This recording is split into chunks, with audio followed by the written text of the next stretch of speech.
It's time for Around the Ozarks Wake Up Weather, brought to you by Command Family Medicine, Heating and Air Paramedics, The Trailer Ranch, Hewitt Messenger, and Taylor Grubaugh Chevrolet.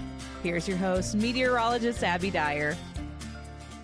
Good morning, everybody. Conditions across the Ozarks this morning are starting out quite nice. A little bit of sprinkle activity on the radar this morning with temperatures in the low 60s. And because of the additional cloud cover in the forecast today and the chance for a few very light rain showers in our western counties, we will see temperatures only top out in the 70s in many locations. Overall, it is going to be a pleasant day with plenty of cloud cover around. I am expecting that it's going to be overall a dry day for most in the Ozarks. The rain chance, it's scattered at best, and I think most folks will stay dry through the course of the day today. Conditions, though, are going to warm up again as we move into later this week. It has been a warm October so far, and this week is no exception. Today, in fact, one of the cooler days in my 7-day forecast. We are going to see the 80s return pretty easily this week. Western Missouri could see some of those light rain showers today, as I mentioned.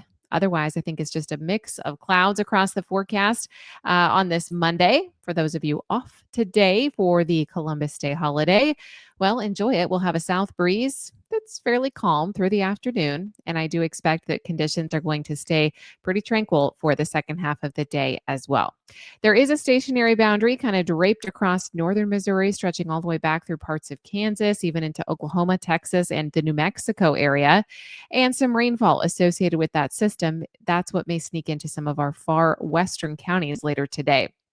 Other than that, we've got above normal temperatures and a dry stretch of weather ahead. It seems like I say that every single week.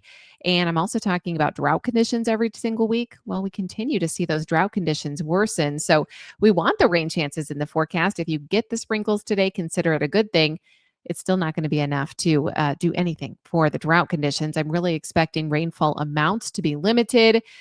Maybe a trace in the rain gauge. You would be lucky to see 1/10 of an inch of rain out of this. It is not going to be the nice soaking rainfall that a lot of us desperately need at this point. We will see this dry stretch of weather continue in the extended forecast. In fact, I've got us back into the 80s tomorrow.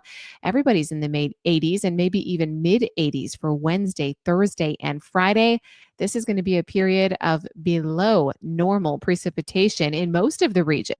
Over the last month, we had a few dry spells and above normal temperatures. This is really increasing the risk of fires and the early onset of fall fire season in the Ozarks. So something to think about with the abnormally dry ground that we have this year.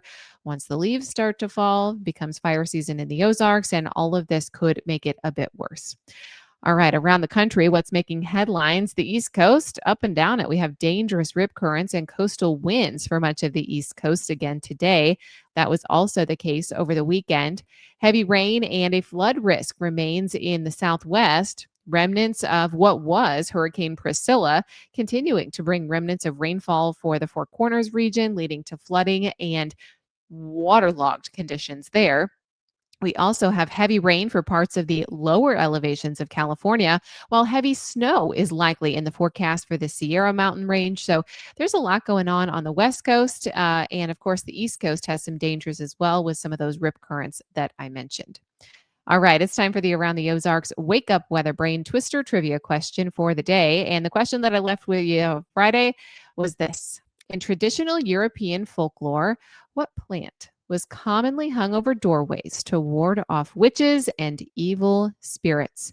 Do you think it was A, rosemary, B, garlic, C, wolfsbane, or D, sage? And above the doorway, that would be B, garlic. Hanging garlic over a door is a practice rooted in folklore and superstition, where it's believed to have protected properties against evil spirits and the evil eye. This tradition is found in various cultures, including the Greek and Albanian, and is thought to bring good luck and spiritual protection, especially for newborns. So, congrats if B, garlic was your answer. Here's another question for you. In Bram Stoker's 1897 novel, Dracula, what substance is not traditionally used to ward off vampires? Do you think it is A, garlic, B, holy water, C, a crucifix, or D, silver? Which one not used to ward off vampires? Let me know your guess. You can do that at the website. That's aroundtheozarks.com. Big shout out to all of our sponsors: Command Family Medicine, Heating and Air Paramedics, the Trailer Ranch, Hewitt Messenger, Taylor Grubaugh Chevrolet. And I sure appreciate you listening early this morning. Thanks so much. I'll chat again with you early tomorrow.